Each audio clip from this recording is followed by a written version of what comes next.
que vous allez bien. Aujourd'hui on se retrouve pour la séance du mardi 21 avril. Il y a celle de hier qui est déjà disponible sur la chaîne. Donc cette semaine j'ai décidé pour mes élèves et puis pour les autres enfants qui viennent sur cette chaîne de faire une séance par jour qui ressemble fortement à ce qu'on peut faire en classe avec les rituels qu'on mène habituellement. Et puis chaque jour on va avoir une notion en français ou en maths. On va faire des ateliers, je vais vous proposer un défi et puis d'autres activités. Et le thème de la semaine, si vous ne le savez pas, c'est les pays d'Europe. Alors hier, nous sommes partis en Italie. Nous avons vu un petit peu comment se passait une journée de classe en Italie, ce qu'on y mangeait, comment les gens s'habaillaient, etc. Et aujourd'hui, eh bien, on part en Angleterre. Nous partons découvrir le pays de l'Angleterre. Donc on va faire des petites activités en lien avec l'Angleterre et puis nous allons apprendre quelques mots, particulièrement les mots en lien avec ce qu'on mange en Angleterre. Alors tout de suite, on va commencer, vous prenez votre cahier du jour ou votre cahier brouillon ou bien une feuille volante et on va écrire la date. Alors on va l'écrire en anglais aujourd'hui. Déjà vous pouvez l'écrire en français, elle s'affiche à l'écran. Aujourd'hui on est mardi 21 avril. Est-ce que quelqu'un sait comment on dit mardi 21 avril en anglais? On le fait des fois à l'école, l'écrire la date en anglais. Elle s'affiche à nouveau. Aujourd'hui on est mardi 21 avril. En anglais, mardi, ça se dit Tuesday, exactement. Tuesday, 21st April. Vous pouvez écrire la date en français et dessous en anglais. Si vous avez besoin d'un petit peu de temps, mettez pas sur la vidéo puisque nous, on va continuer ensemble. Alors déjà, ce qu'on va faire, on va regarder le Royaume-Uni, l'Angleterre, donc où se trouve-t-il sur une carte? Donc je vais chercher ma carte.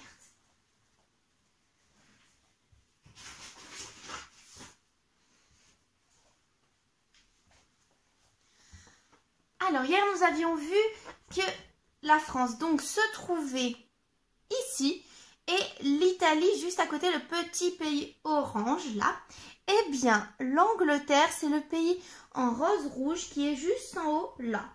Voici où nous partons aujourd'hui, nous partons en Angleterre. Voilà, donc l'Angleterre se trouve sur le continent de l'Europe puisque c'est ce continent que nous travaillons cette semaine. On va faire un petit cours d'anglais avant de démarrer la leçon de maths. On va apprendre le vocabulaire des aliments en anglais. Alors, je ne sais pas si vous êtes déjà partis en Angleterre, mais là-bas, on y mange pas tout à fait comme en France. Il y a quelque chose que l'on mange souvent, ce sont les breakfasts, c'est les petits déjeuners anglais. Et au petit déjeuner anglais, il y a des aliments assez particuliers. C'est très salé, il y a de la charcuterie, il y a de la viande, des légumes. Et on va voir ensemble tous les aliments qui composent un petit déjeuner anglais, a breakfast. Donc je vais vous dire les mots, on va les apprendre ensemble. Et puis ensuite, on verra une autre petite chose. Je commence, je m'approche. I show the picture and you repeat after me. Are you ready? Tea, tea. Bacon, bacon. You repeat after me. Bacon. Marmalade. C'est de la confiture. Marmalade, et souvent c'est de la confiture d'orange. Sausage, sausage. Toast, toast. Honey, honey.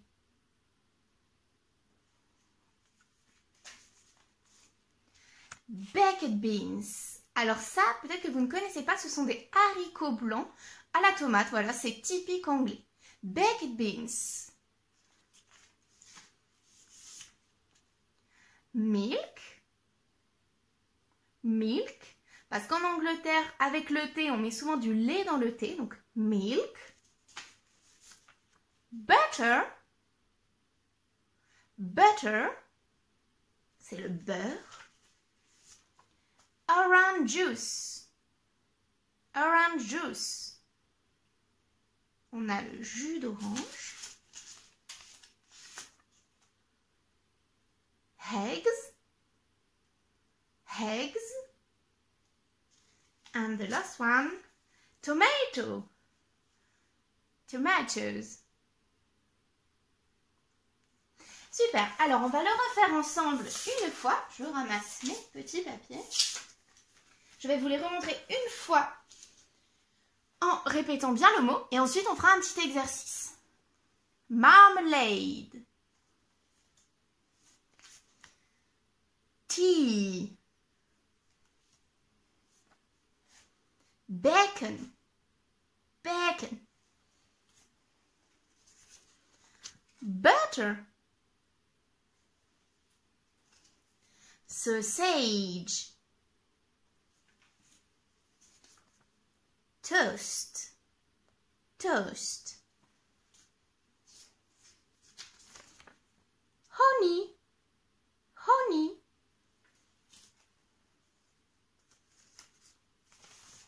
Baked beans. C'est la haricot rouge à la tomate. Baked beans. Orange juice. Eggs. And tomatoes. And the last one, milk. Milk. Alors tu peux réécouter plusieurs fois cette petite partie de vidéo pour bien apprendre ces mots. Et maintenant, je vais te le montrer dans le désordre. Et tu devras le dire bien fort en prononçant bien le mot que je te montre. Ok, are you ready? Start. What is it? What's this picture?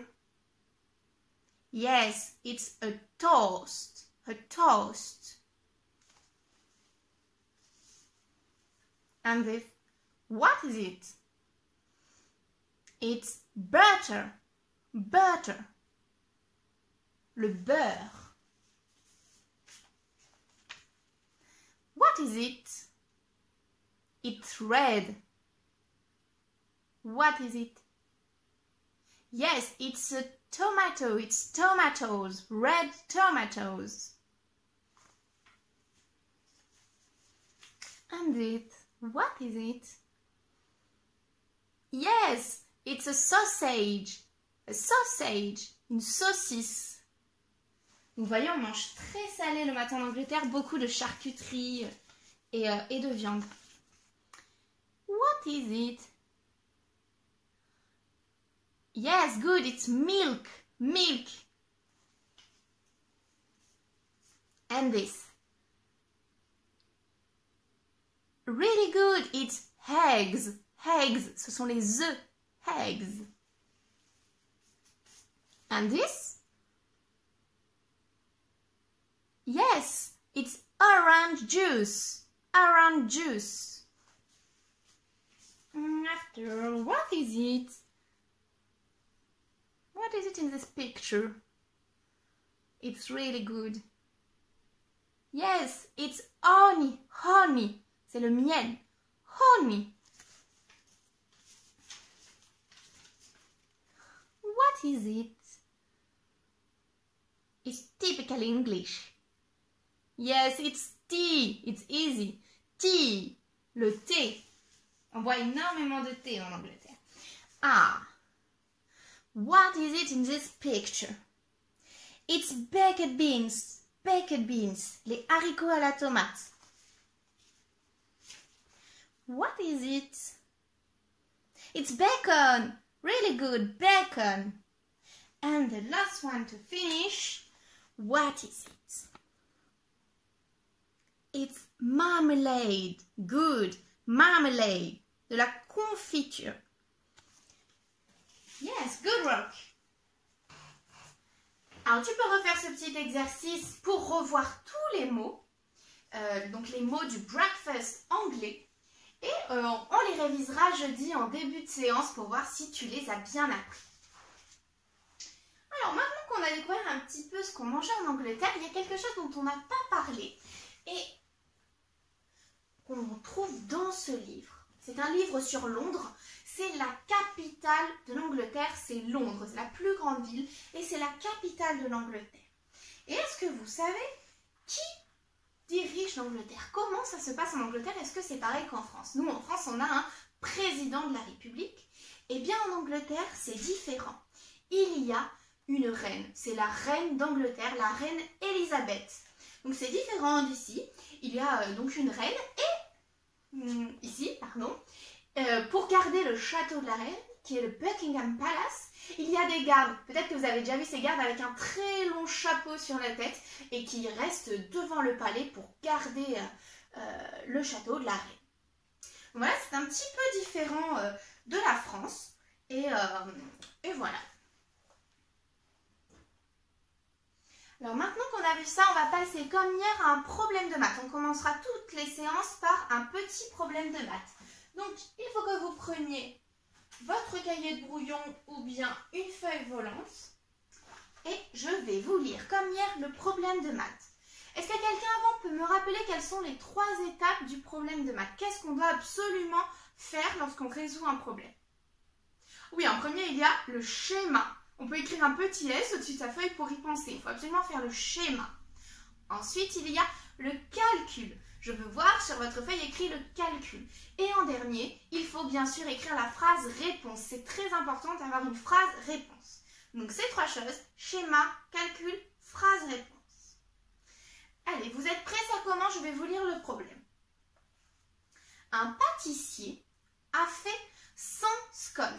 Alors les scones, ce sont des petits gâteaux anglais qu'on mange à l'heure du thé. Ça ressemble à des petits biscuits, des petits gâteaux ronds. Donc un pâtissier a fait 100 scones. Il en vend 65 le matin et 25 l'après-midi. Combien de scones lui reste-t-il à la fin de la semaine?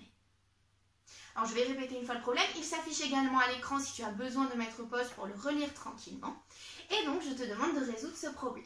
Un pâtissier a fait 100 scones. Il y a un nombre très important à écrire. Il en vend 65 le matin, deuxième nombre important, et 25 l'après-midi. Combien de scones lui reste-t-il à la fin de la journée?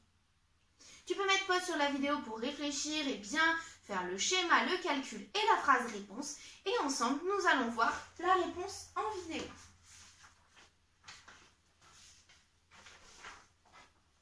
Profite de ce moment pour bien rédiger la réponse. Et je m'approche pour vous montrer le résultat. Alors voilà moi comment j'ai procédé pour résoudre ce problème. Si tu n'as pas fini, n'hésite pas à mettre pause, comme ça tu repars quand tu es bien prêt. J'ai commencé par faire le schéma où j'ai dessiné une centaine, donc un gros carré avec écrit 100, puisque on disait que le matin le pâtissier avait cuisiné 100 scones. J'ai dessiné, voilà, je me suis pas amusée à faire 100 petits gâteaux, bien sûr c'est trop long, et nous on veut résoudre des problèmes rapidement. Ensuite, j'ai écrit que sur ces 100 scones, le matin, il en avait vendu 65. Donc, eh bien, j'ai dessiné mes 6 dizaines ainsi que mes 5 petites unités, puisque dans 65, il y a bien 6 dizaines et 5 unités. Et on disait que l'après-midi, il en avait vendu 25. Alors, j'ai à nouveau dessiné 2 dizaines pour 20 et 5 unités pour les 5 de 25. Voici, le schéma pouvait ressembler à autre chose. L'important, c'est qu'il ne prenne pas trop de temps et qu'il te permette de bien comprendre comment résoudre le problème et de bien comprendre ce qui a été dit dans l'énoncé. Ensuite, j'ai réalisé mon calcul. J'ai d'abord ajouté le nombre de scones qu'il avait vendu le matin et le nombre de scones qu'il avait vendu l'après-midi. Ça m'a donné 65 plus 25 qui m'a donné 90. Si tu as besoin de poser l'opération, l'addition pour calculer, tu peux tout à fait le faire. Comme ça évite des fois de faire des erreurs et puis ça t'entraîne à poser des additions. Alors une fois que j'avais trouvé le nombre de scones qu'il avait vendu, c'est-à-dire 90, est-ce que mon problème était fini? Je rappelle que la question était combien de scones lui reste-t-il à la fin de la journée? Eh bien non, moi j'avais le nombre qu'il avait vendu, mais je voulais le nombre qui lui restait. Eh bien j'ai pris le nombre de scones qu'il avait fait, c'est-à-dire 100, le tout premier, et puis j'ai enlevé 90, puisque tout cela il les a vendus. Et 100 moins 90, eh bien il reste 10. Et j'ai terminé mon problème en écrivant la phrase réponse. il lui reste 10 scones. Tout simplement. Voilà, j'espère que tu avais bien réussi ce problème. Et on va passer à une leçon de mathématiques aujourd'hui. On va travailler dans le thème des grandeurs et mesures. On va travailler sur les mesures de longueur. Alors pour commencer, on mesure des longueurs avec l'unité qui est le mètre. En France, on mesure avec le mètre. C'est l'unité générale qu'ensuite on peut avoir des unités plus grandes comme le décamètre, l'hectomètre et le kilomètre. Nous, on va s'intéresser au mètre et au kilomètre. Ou des unités plus petites. On peut mesurer en centimètres, en millimètres. Mais en général, on utilise donc le mètre. C'est l'unité générale. Et moi, je vais te montrer la différence entre 1 cm et 1 mètre. Voici quelque chose qui fait 1 cm. C'est tout petit, c'est minuscule. C'est une petite coccinelle. Voilà, ça fait 1 cm. Et maintenant, je vais te montrer quelque chose qui fait 1 mètre. Ça, c'est 1 mètre. Et ça, c'est 1 cm. Est-ce que tu sais combien il faut de centimètres pour faire 1 mètre? Je te laisse réfléchir. Il faut 100 cm pour faire 1 mètre. Je te l'écris ici. Ça, tu peux l'écrire sur ton cahier. C'est important, on va en avoir besoin pour la suite. Il faut 100 petites coccinelles pour faire une béquille. 100 cm pour faire 1 mètre. Donc ça, cette conversion, elle est très importante. Elle va nous aider à résoudre des problèmes. Alors, j'aurais bien aimé te montrer 1 kilomètre, mais je ne peux pas parce que, bien sûr, 1 kilomètre, on utilise le kilomètre pour mesurer des distances qui sont très, très grandes. Alors, je t'affiche au tableau une image. Sur cette image, donc, tu vois, c'est un panneau de circulation. J'aimerais que tu me décrives ce que tu vois sur cette image. Il y a plein de petites choses. Déjà, oui, il y a le nom des villes qui est écrit. On peut lire Abbeville, Amiens, Calais et Reims. C'est un panneau qui se trouve probablement sur l'autoroute. Et à côté de ces villes, oui, il y a des grands nombres. Et qu'est-ce que sont que ces nombres? Qu'est-ce que le 104, le 121, le 217 et le 286? Eh bien, ce sont les kilomètres qu'il reste à faire pour atteindre ces villes. Il faut encore 104 km pour aller à Abbeville, 121 pour aller à Amiens, 217 pour aller à Calais et 286 pour aller à Reims. Ce sont les kilomètres qu'il manque pour arriver dans ces villes. Alors voilà, tu l'as bien compris, le kilomètre, ça s'utilise pour calculer des distances. Quand on calcule, par exemple, la distance entre deux villes, c'est quelque chose qui est très grand, une distance. Quand tu penses à distance, quand tu entendras ce mot, il faudra que tu penses à kilomètre. Alors, avant de travailler sur les kilomètres, on va faire un petit exercice ensemble. Je vais t'afficher des petites images sur l'écran et à chaque fois, je vais te poser une question. Je voudrais savoir si ces objets se mesurent en mètres ou en centimètres.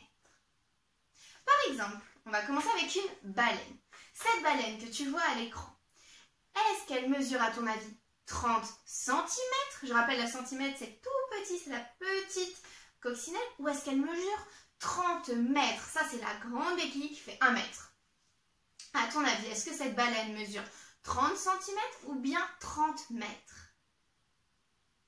Oui, bien sûr, une baleine mesure 30 mètres. C'est très très grand. Alors, comment savoir si on choisit le centimètre ou les mètres? Eh bien, il suffit de t'imaginer l'animal. Si il est plus grand que la taille à peu près de la béquille, eh bien, ça se mesurera en mètres. On ne va pas s'amuser à compter le nombre de tout petits centimètres, bien qu'on puisse aussi dire que la baleine, si elle mesure 30 mètres, mesure plein de petits centimètres, mesure 300 cm. 3000 cm, que dis-je? La maîtresse dit des bêtises. Mesure 3000 cm. Mais c'est beaucoup plus simple de dire que la baleine mesure 30 mètres. On fait un deuxième exemple. Une fourmi s'affiche sur ton écran. Est-ce que cette fourmi se mesure en centimètres ou bien en mètres? Centimètres ou mètres? Oui, bien sûr, la fourmi se mesure en centimètres. C'est tout petit, une fourmi, ça fait 1 cm. Et ça peut même se mesurer en millimètres parce que c'est minuscule. Quelques millimètres. Ensuite, un écureuil. À ton avis, est-ce qu'un écureuil fait 20 cm ou bien 20 mètres? Bien sûr, un écureuil fait 20 cm. C'est assez petit, ça ne pourrait pas imaginer un écureuil de 20 mètres, ce serait immense. Allez, un dernier on va faire. On va choisir un éléphant. Est-ce qu'un éléphant mesure 4 cm ou bien 4 mètres? Oui, évidemment, un éléphant mesure 4 mètres. C'est quand même un animal qui est assez grand. Alors que 4 cm, ça ferait à peu près ça. Et je te propose une petite devinette pour finir. À ton avis, combien mesure un crocodile de long? Un crocodile moyen, on va dire, ou jusqu'à combien peut mesurer un crocodile? Je te laisse réfléchir et je vais afficher la réponse juste ici. Eh bien, la bonne réponse, c'est qu'un crocodile peut mesurer environ 5 mètres. Il fallait donc choisir en mètres déjà pour calculer le crocodile et environ 5 mètres. Voilà, donc c'est chouette si tu as trouvé quelque chose d'assez proche, entre 3 et 7 mètres. Et nous allons passer à la suite. Alors tout à l'heure, on a dit que dans 1 mètre, il fallait 100 cm. Est-ce que tu sais dans 1 km combien il faut de mètres? Combien de mètres dans 1 km? 1 km, il faut 1000 mètres. Donc ces deux mesures, ces deux petites conversions, il faut les connaître par cœur. 1 mètre égale 100 cm, 1 km égale 1000 mètres. Alors maintenant, je te propose un dernier petit exercice pour cette leçon sur les mesures. Voici des mesures. Il y en a certaines en mètres, certaines en centimètres. On va les lire ensemble. Et ensuite, on va les classer du plus petit au plus grand. On va les classer dans l'ordre croissant. Alors nous avons 3 km, 4521 mètres, 125 km, 1250 mètres et 125 mètres. Comment peut-on faire pour classer ces mesures du plus petit au plus grand? Eh bien déjà, on ne peut pas comparer des kilomètres et des mètres, parce que 4521 mètres et 3 kilomètres, bien que 4521 soit un chiffre beaucoup plus gros que 3 kilomètres, on ne peut pas les comparer puisque on ne pourrait pas ajouter ensemble par exemple des fraises et des bananes. Ce n'est pas la même chose. Il faudrait tout mettre en mètres. Alors qu'est-ce qu'on a dit tout à l'heure? On a dit, je le réaffiche à l'écran, qu'un kilomètre égale 1000 mètres. Alors 3 kilomètres, combien ça fait de mètres à votre avis? Exactement, ça fait 3000 mètres. Alors on a 3000 mètres, 4521 mètres, on a également 1250 mètres et 125 mètres. Mais on en a toujours un kilomètre ici, 125 km. 125 km, si on le transforme en mètres, ça fait un très très grand nombre. Est-ce que tu sais combien ça fait? Ça fait 125 000 km, 125 000 mètres, pardon. Alors, je t'affiche au tableau les conversions. Tout a été transformé en mètres, on vient de le faire ensemble. Et maintenant, tu n'as plus qu'à ranger ces nombres dans le bon ordre, du plus petit au plus grand. Est-ce que tu te rappelles comment on fait pour ranger les nombres du plus petit au plus grand? Eh bien, tout d'abord, on regarde le premier chiffre du nombre et on les compare tous entre eux pour voir lequel est le plus grand. Puis on regarde le deuxième, puis on regarde le troisième et parfois jusqu'au quatrième. Et ensuite, on peut classer ces nombres du plus petit au plus grand. C'est parti, on essaye de le faire ensemble. Si tu as besoin de mettre pause parce que tu as besoin d'un petit peu plus de temps, n'hésite pas. Alors, le premier nombre, le plus grand bien sûr, c'était lequel? Oui, c'était le 125 000 mètres. Ça, c'était un nombre à 6 chiffres, c'était le plus grand. Donc, le plus grand de nos distances, c'était bien 125 km. Qu'est-ce qu'on avait ensuite? On avait 4521. Je les affiche au fur et à mesure. 125 000, 4521. Quel était le plus grand nombre ensuite? Oui, c'était 3000 mètres. Donc 3 km. Et ensuite 1250 mètres. Et enfin 125 mètres. Voici comment on a classé les longueurs du plus petit au plus grand. Non, du plus grand au plus petit. C'est ce qu'on vient de faire, du plus grand au plus petit. Donc si tu veux classer des longueurs, c'est important de d'abord toutes les mettre à la même unité, sinon on ne peut pas les comparer ensemble. Donc de les mettre tout en mètres en utilisant cette formule, 1 km égale 1000 mètres. Super pour cette leçon. Alors maintenant nous allons passer à autre chose. Maintenant qu'on a fini la leçon de maths, on va travailler sur un atelier, un rituel qu'on fait souvent avec les élèves de ma classe. Nous faisons le rituel de l'œuvre du jour. On l'a également fait dans la vidéo de hier, la vidéo du lundi 20 avril. On a découvert une œuvre du jour. Aujourd'hui, je vais vous proposer une musique qui est bien sûr faite par des artistes anglais, qui est le groupe les Beatles. Je ne sais pas si vous connaissez ce groupe, c'est donc un groupe anglais qui écrit et compose des musiques. Alors, je mets pause sur la vidéo et je vais vous faire écouter un extrait d'une musique des Beatles. C'est parti.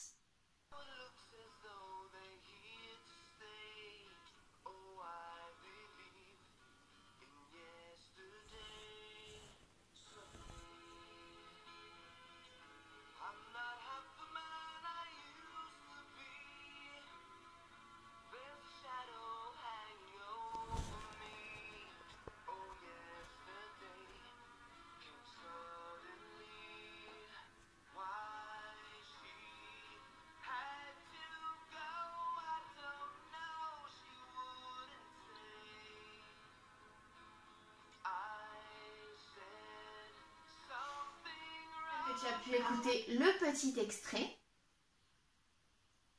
Alors, j'aimerais que tu prennes ton cahier et que tu m'écrives ce que tu as ressenti en écoutant cette musique.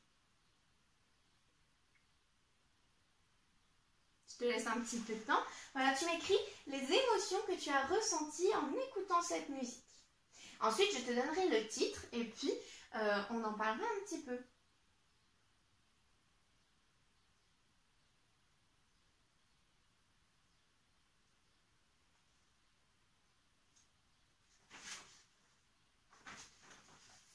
Alors, j'espère que tu as eu le temps d'écrire quelque chose. Voilà, d'écrire si cette musique t'a rendu joyeux ou t'a rendu plutôt triste. Ou est-ce que tu l'as aimé ou est-ce que tu ne l'as pas aimé. Eh bien, cette musique s'appelait Yesterday. Yesterday qui veut dire hier. Ça aussi, on l'a déjà appris en classe. Donc, c'était une musique qui a été réalisée par les Beatles il y a quelques années maintenant. Et qui s'appelle donc Yesterday. Et je t'écris sur l'écran une petite affiche qui t'explique pourquoi cette musique s'appelle comme ça. Donc si tu peux mettre pause sur la vidéo pour le lire tranquillement. Et nous allons passer à l'une des dernières activités de cette vidéo. Je vais vous proposer une petite lecture offerte. Aujourd'hui, je vais vous lire un conte anglais. Un conte typique. Alors, il est en français, mais c'est un conte d'origine anglaise. Ça s'appelle Le joueur de flûte et ça a été écrit par Robert Browning. Et ça date du 19e siècle, 1812 à peu près, ça a été écrit. Alors, on va lire ensemble cette histoire du joueur de flûte. Il y a au moins 500 ans, la ville de Hamelin fut envahie par une multitude de rats. Les rats luttaient contre les chiens, tuaient les chats, mordaient les bébés dans leur berceau, léchaient la soupe dans la louche même, et défoncer les barils de poissons séchés avec des cris perçants et aigus. Tout, absolument tout, était dévoré. Les habitants de la ville, tremblants de peur, n'osaient plus dormir et craignaient de mourir de faim. Afin d'aviser aux mesures à prendre, le bourgmestre réunit les échevins à l'hôtel de ville. On chercha longtemps le moyen de se débarrasser de ces rats, mais on ne trouvait rien de satisfaisant. On entendit alors frapper à la porte de la salle tout doucement. Et voici qu'entra un personnage étrange, au teint basané et aux yeux bleus perçants comme des aiguilles, la bouche immense où passait quand il parlait d'effrayants sourires. Il était vêtu selon l'ancienne mode d'un habit singulier, mi-jaune, mi-rouge. « Excusez, mes seigneurs, dit-il en s'avançant, je puis débarrasser votre ville des rats qui l'infestent si vous voulez promettre de me donner 1000 florins. » C'était de l'argent. 1000 florins? Non, 50 000. Tel fut le cri unanime du conseil des échevins. Les échevins sont les gens qui s'occupent de la ville, de décider les décisions. L'homme descendit alors sur la place et tirant une flûte de roseau d'un petit sac en cuir qui pendait à sa ceinture, il le porta à ses lèvres. À peine avait-il commencé à jouer un air au son bizarre qu'on vit sortir de toutes les maisons, de toutes les caves, de tous les greniers, de tous les trous, des rats à flots qui débouchaient de toutes les rues et qui formèrent en un instant un immense troupeau grouillant. De rue en rue, le joueur de flûte allait, jouant, et les rats, pas à pas, le suivaient en se pressant et se bousculant. Il les conduisit au fleuve Vézère, où tous plongeaient et périrent noyés. Il n'en restait plus un seul dans la ville de Hamelin. L'homme se présenta alors à l'hôtel de ville pour toucher la récompense promise. Les échevins, qui n'avaient plus rien à craindre ni des rats, ni du joueur de flûte, refusèrent de payer et même se moquèrent de lui. L'étranger insista pour que la promesse qui lui avait été faite fût honnêtement tenue. On le mit à la porte en l'appelant le beau preneur de rats. Il descendit de nouveau sur la place et de nouveau, il porta à ses lèvres sa flûte de roseau. À peine avait-il joué 3 notes si douces que jamais musicien n'en avait fait d'entendre d'aussi suaves, que tous les enfants de la ville arrivèrent en courant, avec des cris et des rires joyeux derrière le mystérieux personnage. Le bourgmestre et son conseil se portèrent aussitôt sur la grande rue qui mène au Vézère, mais le joueur de flûte tourna brusquement vers la montagne. Quand il fut au pied des rochers, on vit s'ouvrir devant lui un portail merveilleux, comme si une caverne se creusait soudain. Le flûtiste y pénétra, les enfants suivirent. On entendit encore quelque temps le son de la flûte, mais il diminua peu à peu, et bientôt on n'entendit plus rien. Et quand tous les enfants furent entrés, la porte de la montagne se ferma pour toujours. Donc voici l'histoire du joueur de flûte qui s'est donc vengé puisque on n'a pas voulu lui donner sa récompense et il avait une petite flûte magique qui lui permettait d'emmener tous les gens qu'il souhaitait avec des petites notes différentes. Et bien il a fait disparaître tous les enfants de cette ville. Alors pour terminer cette vidéo, avant de se quitter, eh bien je te propose un petit défi que j'ai proposé également à mes élèves aujourd'hui, qui est de créer un bonhomme avec des objets recyclés, des objets que tu trouves dans ta maison. Donc je te mets un exemple que j'affiche à l'écran. Voilà le défi du jour, donc de créer un petit bonhomme avec des objets du quotidien que tu peux trouver chez toi. Voilà, avant de terminer, je vous propose comme hier de faire le petit rituel du petit bonheur du jour. Voilà, de prendre quelques instants pour écrire votre petit bonheur du jour sur votre cahier ou bien le dire oralement. Voilà, pour permettre de se rappeler les bons moments qu'on a pu passer dans cette journée ou bien hier si c'est encore le matin. Voilà, et bien j'espère que cette séance t'aura plu et que tu auras appris des choses. Et on se retrouve jeudi pour la séance quotidienne, donc de jeudi. À jeudi!